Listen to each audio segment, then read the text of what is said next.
And Merry Christmas, everybody. I'm going to give you another sneak peek at the animation functionality within the theme creator for BigBox. It's not fully complete, but I have re-architected some of the foundation work and some of the code generation that's performed. And I've allowed additional UI elements to be manipulated. So it's still kind of early days, but I think I've got the foundation all set now, so I can just move ahead and apply all the transforms to all the UI elements that I have currently available within the creator. And then allow all the other additional animation types to be available against those UI elements. So, baby steps. So let's see, we'll go into the latest build that I have. And let's see, we'll go into the ring. I want some fan art, so let's go into I'll go into Windows, I guess.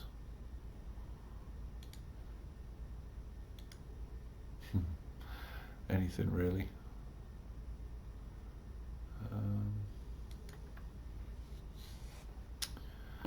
Yeah, that's a good one. Alright, so like before, I can take this image here, we'll scroll down to the animation section, and this is now changed. I think when I put the video together a week ago, there were 3 triggers. So basically only 3 animation sequences could run. That's been changed up. So what we can do now is I want to do a rotate, and let's see, what do I want to do? 0 to 360 or 180, I guess. 2 seconds. Cubic. Ease in and out. And I can repeat, and so lo and behold, we've done this before. I'm going to copy this, and I'm going to paste the same animation to this one.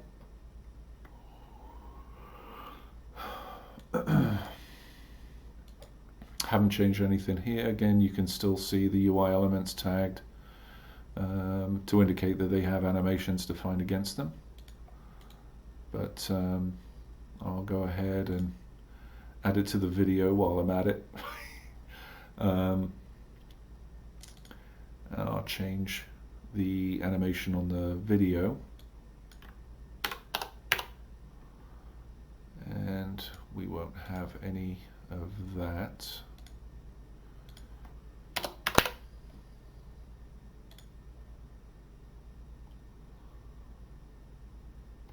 So now we have the selected video rotating indefinitely, very slowly, while the image that I'm using as a video border, that is rocking back and forth. Let's see, selected item video, video border. Let's add another one, and I'm going to say from 1 to 0.2, and again, this is all very early stages on this animation editor. It's going to be a lot more user friendly than the way it's laid out right now. This is just for me to test, get some values in there, test the code generation, make sure it's playing back within the editor, that's all. So let's see, what was I going to do? 2, and then I guess I can use cubic again.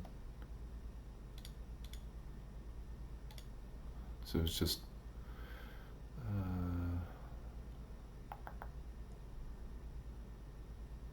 did I not apply opacity?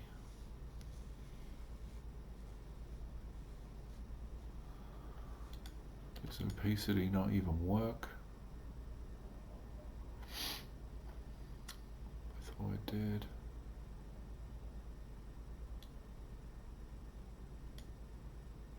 Oh, hello. I'm looking over here. Yeah, okay. So that's working just fine. And you can just keep going. You can just keep adding multiple animations. Either you add them here, depending on what you're trying to achieve, or if you want concurrent animations to run. You know, obviously I don't have the movement animations in yet, move left, right, up, down. But once I do, then perhaps, you know, I want it to rock back and forth, and that will be handled by a rotate, and at the same time I want the object to move from off screen. I want it to move left and stop in its predetermined, or wherever you specified this UI element to be placed. So this allows you much greater freedom now. And you can still change the trigger at this point. It always defaults to immediately as soon as that UI element is loaded and displayed. The animation will kick off. But you know, obviously if you want that animation to kick off under a different trigger, then you just click the drop down. All right, so you've seen this one. Now what I want to do is go into a different theme, and let's see, yeah, we'll go into this one. I'll move this over here, and I'll click the title, and let's see, rotate. I'm going to do -5 to 5, and maybe this. I can do cubic, ease in and out, and I'll repeat and reverse. Now the title is actually made up of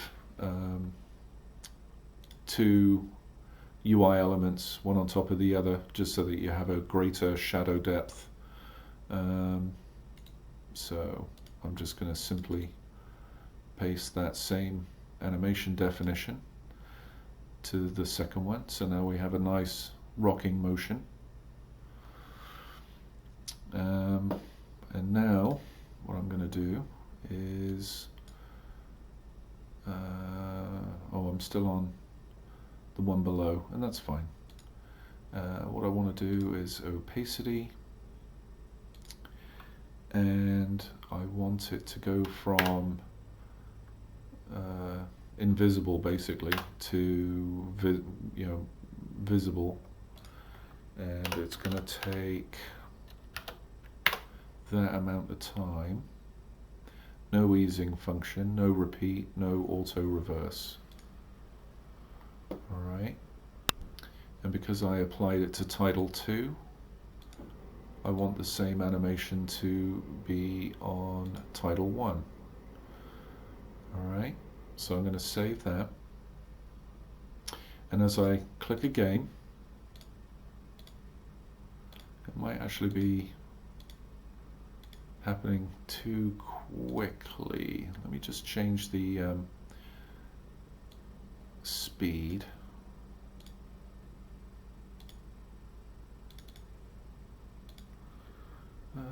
Let's change it to, I don't know, 2.5.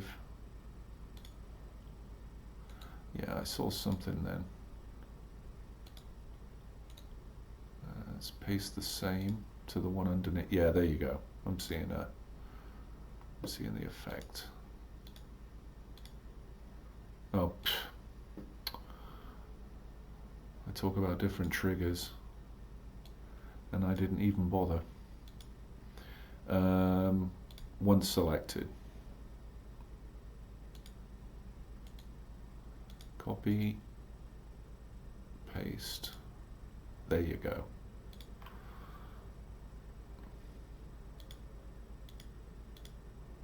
So now it's fading in. The animation is the rocking movement is when the UI element is loaded, and obviously now it's loaded. It doesn't. The rocking movement is not interrupted. Even when I change games and the title is being updated, the element is still loaded. So the animation itself is not interrupted. But because I'm utilizing the other trigger, which is when the game a new game has been selected, it invokes the opacity or the fading that you see. All right, so I can go ahead and publish this. All right, it's available in BigBox.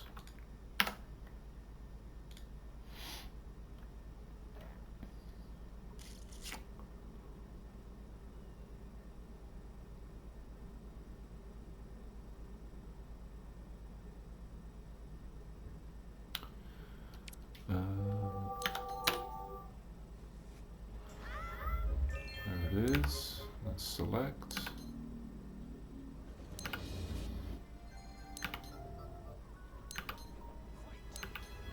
There is a fade. It's kind of quick.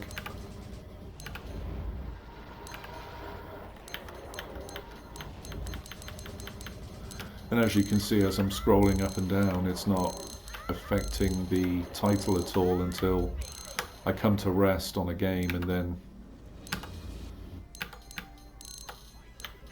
it fades in.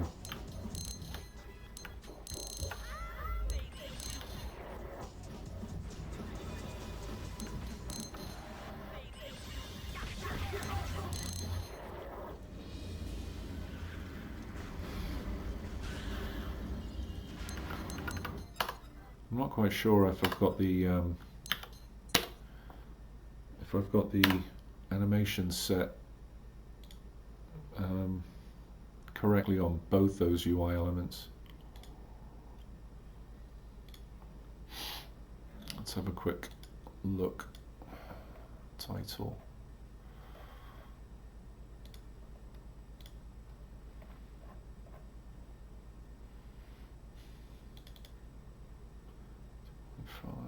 Yeah, from 0.1 at 2.5.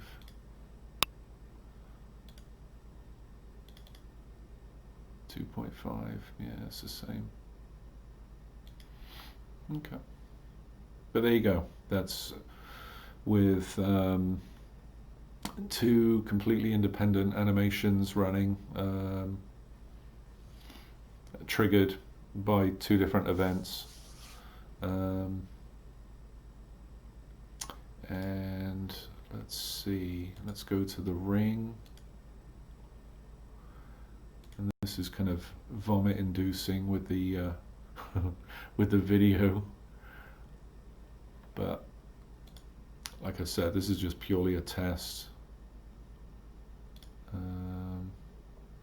because you should be able to perform any transforms or any animation at all on the available UI elements. So like I said, I've only made it available on probably a handful right now, and I've got an awful lot of UI elements to apply the same logic to. So that'll be this weekend's exercise. So anyway, that theme has been published, and I'll go back into BigBox.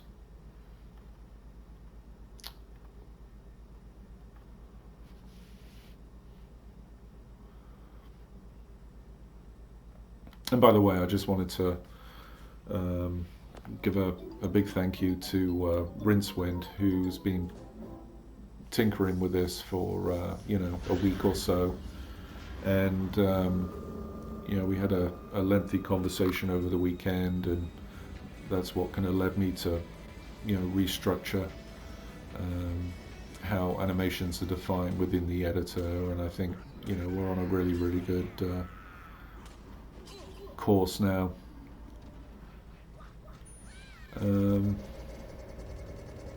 Let's see. Okay, that's fine. So let's go to the ring. Yeah, we can go in a GameCube, I guess. Select a different view. So you have the selected video that's rotating clockwise, slowly. Meanwhile, the border is just doing its thing, rocking back and forth 180 degrees. Same with the small one, and of course the opacity animation on the video border is in effect as well. Just fading, easing out, easing in and out.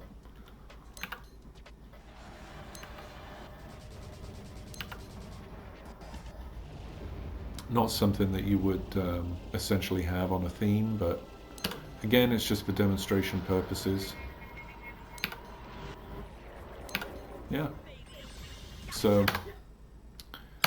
there you have it. Multiple animations. Utilizing the 3 available triggers. At least 3 triggers for now. Just allowing greater flexibility, and as and when more and more triggers become available, I can react to that very quickly and make those available within the creator, based on how I've structured the code now. So I'm very happy with what can be achieved within it, and obviously I'll be a lot happier once I get the movement added to this too. But like I said, the next exercise will be allowing all these transformations against all the remaining UI elements, and then I'll circle back and change up the code generator to allow for movement on the horizontal and vertical axes. And then obviously allow for scale, so if you want something to kind of bump and grow, and then shrink, obviously that will be allowed as well. So yeah, no, I'm looking forward to showing off those features as and when I get to them and feel happy to show them off. But this is where we stand right now, and I hope you're liking what you're seeing, because I'm certainly learning a lot more about XAML storyboarding, and the best way to actually, or the best approach is to generate the code based on how you're defining the animation sequences. So yeah, it's very interesting for me, but hopefully it looks fairly straightforward. It should be fairly easy for you guys to define this stuff, and I'm trying to get this done as quickly as possible so I can get it into your hands and see what kind of feedback will come of it. So anyway, I'm going to stop talking. It is past 2 a.m. in the morning, Christmas morning, and I need to get some sleep. So I will probably be putting another video together in a couple of weeks' time, obviously with many more things to demonstrate. But in the meantime, have a wonderful and safe Christmas, and if I don't put out a video before New Year, have a great New Year, and I'll see you in a week or 2 weeks time. Okay, take care.